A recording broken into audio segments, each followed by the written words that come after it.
What is controlling us? Raveling of the mystery. Whatever you're going to do it now. And I thought a really subtle detail into the time period was the fact that there was a plastic straw on the table and not a paper one, which suggests what we're watching could be set in the late 2010s or early 2020s. Basically, our present day. The world that built the silos is our world. The general mood of the silo is positive on the surface, but there are pockets of conflict simmering underneath. Ola is aware that supplies are being stolen and could well be getting transported down into the gap, supplies such as computers, bulbs, and other useful equipment. Somebody is stockpiling, and I don't think that threat is going anywhere. Meanwhile, Patrick Kennedy is missing and in hiding, and his posse of followers, the Outsiders, are causing havoc and chaos while trying to expose what they believe is the truth. In their eyes, the outside world is safe, and there's nothing to be afraid of. The problem is, we saw exactly where that kind of belief leads in Silo 17, and it can bring about far more damage than good. The lady who got her wrist broken by a raider is most likely going to meet a damning end if she gets caught, and the group breaking into the IT room to steal a cleaning helmet tells me they're planning to operate on their own, and looking to expose the truth by actually sending someone out there. If that happens, the fragile peace Camille has built around Jules could collapse overnight. The other figure I found particularly interesting to follow was Sheriff Paul Billings. He seemed so much more docile compared to before, almost like he had no heart left inside of him, methodically amending elements of the pack that could well be outdated, going through it with a fine-tooth comb. On paper, the silo has entered a time of transparency, change, and truth. But the reality of it is, they really haven't. The mayor is literally being medicated, so she can't reveal any of the truth she uncovered. The transparency is a performance. So why go to all this trouble with Jules? Why not just get rid of her the same way? The answer is that Jules is worth far more to them alive because Silo 18 is now at some level of peace, especially when you compare it to the chaos of Season 2. And Jules is being told over and over again that this peace exists because of her. Because she came back. It's a message being reinforced at every possible opportunity, and Camille desperately wants her to believe it, because the alternative is dangerous. If people start to have hope and faith that there could be something else out there, they might try to mirror what Jules did. They might walk out that door. So instead, the responsibility for the wellness of the entire silo, and the rebellion grinding to a halt, is being placed squarely on Jules' shoulders. If she steps out of line, if she does anything unexpected, all of their lives could potentially be at risk because they're all turning to her. She's being viewed as this Messiah-type figure, a savior with people quite literally worshipping her. And that's exactly why she was sworn in as mayor while she was out cold. After Bernard had taken over that position as interim during the previous season, the founders needed somebody that the people could actually truly believe in. Jules is that somebody. She just doesn't get to know that the position comes with no power whatsoever. And you can feel that weight in Rebecca Ferguson's performance throughout this entire premiere. Jules is a reserved, almost hollowed-out version of herself, and you can sense the conflict sitting underneath every scene, because she feels like she can remember elements of what happened. She just doesn't know if it's a dream, or a suppressed memory fighting its way back to the surface in a flashback, reminding her of something she needs to do. And that's the crack in the entire operation because memory suppression clearly isn't a perfect science. It was said that Lucas Kyle is still missing and presumed to be dead. Presumed. In this show, that word does a lot of heavy lifting.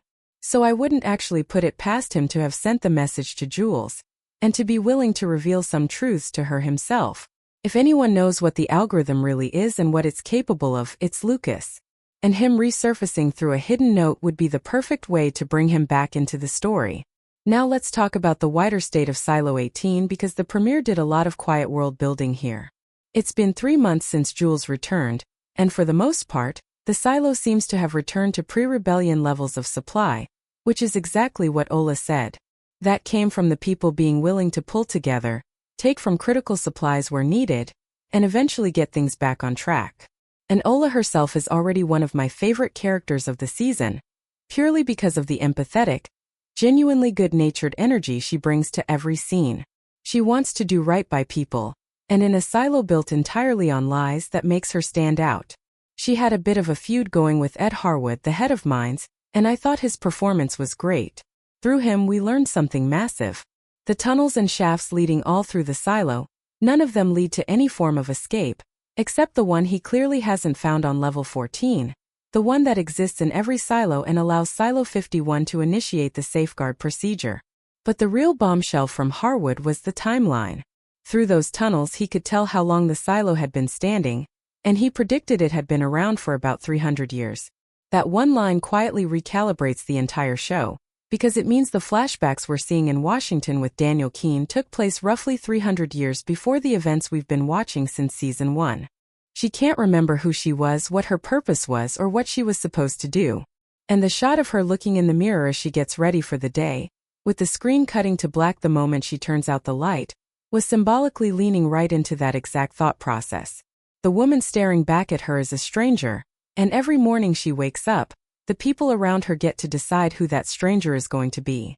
Now, before we get deeper into the manipulation, it's worth explaining how Jules actually survived in the first place, because the show made a point of clearing this up. When she confronted Bernard and returned to the silo, she was wearing the fireproof suit that was the only thing she could find in Silo 17, the one that Solo had tested and confirmed was an equivalent. That suit is the very reason she's alive. It's why she came out of that ordeal in far better condition than Bernard did, because his regular cleaning suit was never fireproof to the same level. He suffered the burns. She didn't. And that one detail, the difference between two suits, is now the foundation of the biggest lie in the silo. Because the official story being fed to everyone, including Jules herself, is that Bernard died in that fire. His suit failed, the flames took him, end of story. But the ending of this episode pulled the curtain back on what actually happened. And it's so much darker than a simple accident. Bernard survived the fire. He was alive. And Robert Sims killed him. I'm presuming the algorithm told them to do it, and that these were orders that needed to be followed, because everything Sims and Camille do now seems to come from the command of that machine. But it means the man who controlled Silo 18 for years wasn't taken by the flames. He was executed, quietly, and the truth was buried along with him. The machine that runs this world just casually ordered a woman to be chemically lobotomized at a higher dose, because her own mind was becoming a threat. Jules is essentially a puppet, wearing a cloak that wields no power or authority whatsoever. She restored hope to the silo, we saw that clearly with Ola, and the way she genuinely feels like there's a bright future ahead of them. But it's Camille and Sims who are dictating what happens in the silo, at the command of the algorithm. And despite it being announced that most of the cameras Bernard put up around the silo were removed, Jules is having her every single move watched. Which brings us to that ending and the note that changes everything. After her dosage was upped, Jules received a bowl of salmon chowder, and inside of the bowl was a hidden message. Want to know the truth? Turn your bowl upside down. Go to the marketplace at 2 o'clock. Burn this. And she did exactly that, which tells us something really important. Despite the medication, despite 3 months of manufactured reality, Jules is still looking for answers. The instinct that made her climb out of mechanical and walk over that hill is still alive in there. Before this, she turned to Shirley, hoping for some kind of connection to her old life, but Shirley wasn't prepared to give her the time of day, and was almost blaming her for being different when she genuinely couldn't help it. I get that Shirley is mourning her friend and upset that she can't be remembered, but I found it strange that her reaction was quite that cold. Now, as for who left Jules that note, I think the person responsible is most likely a member of Patrick Kennedy's posse, and they'll be looking to reveal some kind of truth to her at that marketplace meeting. But there's another possibility that I keep coming back to. Jules Nichols survived the outside, walked back into Silo 18 as a living legend, and was sworn in as mayor while she was unconscious. But here's the part nobody in the silo knows. The vitamins she's being handed every single morning are not vitamins at all. They are memory suppression tablets designed to wipe out everything she discovered out there. And Bernard, the man everyone believes burned to death in the fire, didn't die in those flames. He survived. And then Robert Sims killed him. Silo Season 3 has returned after 18 months away, and its premiere just flipped everything we thought we knew on its head. Jules is a puppet, the algorithm is pulling every string, and a secret note hidden at the bottom of a bowl of salmon chowder might be the only thing standing between her and a lifetime of living inside a lie. Let's break down the entire episode, explain that ending, and get into the questions that matter most. The episode wastes absolutely no time in showing us what the new reality of Silo 18 looks like, and it does it with one simple image. A bottle of tablets being slammed down on the table. It's the very first thing we see, and it always felt like those tablets were going to carry a much wider importance than anyone was letting on. By the time the credits rolled, we knew exactly why. These weren't vitamins that Jules was being told to take for her recovery. They were memory suppression tablets, and their entire purpose was to make her forget everything that happened when she was on the outside. Every silo she saw, every truth she uncovered, every single thing that could threaten the order that's been built around her. It's been 3 months since the events of the Season 2 finale, and in that time Jules has been living in a fog that was manufactured for her. The other people in the silo remain completely unaware that there are 50 other silos out there. As we learned in the previous season, there's one for each state in the United States of America, and an extra one for Washington, D.C., the district where all of the decisions get made. The founders don't want anybody to know this because that knowledge could give people a sense of hope that there are others out there, and that the outside could actually be safe.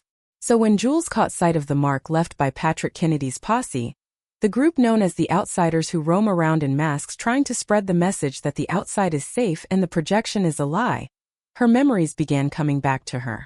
The very thing they've spent 3 months suppressing started bleeding through, triggered by nothing more than a symbol on a wall. The cover story they built for her is honestly impressive in how detailed it is.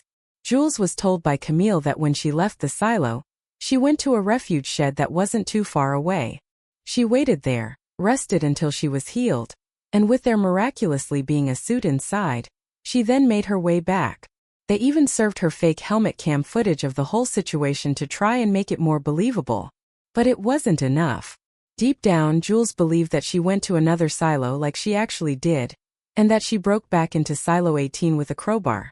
The truth is in there, buried under the medication, and it keeps trying to climb out. And this is what led to one of the most chilling moments of the ending. Camille went to the algorithm, and she was told that Jules's memory suppression medication needed to be increased, the dosage doubled, because they were fearful over the fact that she had started to remember things after 3 months of being kept in complete darkness. Think about what that actually means for a second. And the two people running that performance are Sims and Camille. With Sims, we saw that he's been appointed as judge in the silo, which is a fascinating position for a man whose entire career was built on surveillance and enforcement. And Camille, after being asked by the algorithm in the previous season to stay in that room alone and be spoken to directly, has now adopted the maroon robe, which symbolizes that she's a counselor and a leader of the ruling body. She's the one orchestrating the entire facade that Jules is being fed, managing the lie with a calm, almost gentle precision that makes it even more unsettling. This couple went from clawing for survival under Bernard to effectively running the silo, and the algorithm chose them to do it. And then there's the grudge. Sim still holds on to what Jules did when she held his family at gunpoint. She can't remember it. He hasn't forgotten a second of it. That imbalance is genuinely frightening, because one of the most powerful men in the silo carries a personal vendetta against a woman who doesn't even know she should be watching her back. And on a lighter note, does anybody else question why Sim speaks so slowly, and why it genuinely sounds like he's reading the script when he talks? I've thought that for seasons now, and I don't know whether he's just supposed to be an emotionless character, but it does become difficult to listen to at times. Then we have the other half of the episode entirely, Congressman Daniel Keene and the outside world. During the ending of the previous season, we saw Keene meet with reporter Helen Drew, and it was the first time we'd seen what looked like a completely different time period to the world of the silos. This episode took hold of that and cut between the two landscapes, providing the backdrop as to why the silos could have been created in the first place. We know for a fact that the Pez dispenser given to the journalist in that finale ended up as a relic inside the silo, so there's a long journey ahead showing how the silos were built and how a huge portion of humanity ended up underground 300 years ago. The backdrop of this entire section is the United States preparing to retaliate against Iran for the dirty bomb. And Keene's sister Charlotte was set to fly her F-35 as part of that retaliation strike. And this is where the episode delivered its strangest, most haunting sequence. When she and 2 other pilots climbed to 50,000 feet, they came across what looked like a cloud, something that should not have been up at that altitude. There was this weird slime and goo across her screen, and then the other pilot simply burst into flames while she crash-landed and was eventually rescued. Whatever that cloud is, it isn't natural weather. When she reached the Heidi Stenson facility, she couldn't remember her own brother, having suffered a traumatic brain injury, And the parallel the show is drawing here is impossible to miss. Charlotte, like Jules, may know a bit too much. Two women 300 years apart, both losing their memories after getting too close to a truth someone once buried. She was paranoid when going to meet her brother, wanted him to take precautionary measures, and pushed him to get onto the Iran committee. I think that's because she understands the severity of what's coming, and that if he's part of that committee, he might end up inside one of the silos when everything falls apart. The new normal was already being teased in the finale, and with him being a congressman, it makes me question whether Daniel Keene could have ended up as a high-ranking figure in Silo 51, the one that controls all the rest. And here's the theory I can't shake. This entire section has to be a flashback, and I'm presuming it took place before the bombs were dropped on the United States. It's been presumed that Iran was responsible. But what if, like in Fallout, it was actually done by themselves? Could the US have been building a weapon so reactionary, so extreme, that it ended up causing harm to their own country, driving the radiation levels up even higher and creating the need for the silos in the first place? That cloud at 50,000 feet didn't look like anything Iran could produce. It looked like something that was already loose. I guess we'll find out with time. So where does all of this leave us heading into episode 2? Jules has a meeting at the marketplace at 2 o'clock with someone claiming to hold the truth. Her dosage has been doubled, meaning the window for her mind to fight back is closing fast. The outsiders have a stolen cleaning helmet and a dangerous belief that the surface is safe. Sims is a judge with a grudge. Camille answers only to the algorithm, and 300 years in the past, a cloud in the sky just burned 2 fighter jets out of existence. The peace in Silo 18 isn't peace at all. It's sedation. And the moment Jules turns that bowl upside down and walks into that marketplace, the whole thing starts to unravel. Who do you think sent Jules the note? And do you believe the US dropped those bombs on themselves? Let me know your theories in the comments below. Hit that like button if you enjoyed the breakdown, and subscribe so you don't miss the episode 2 explained. I'll see you in the next one.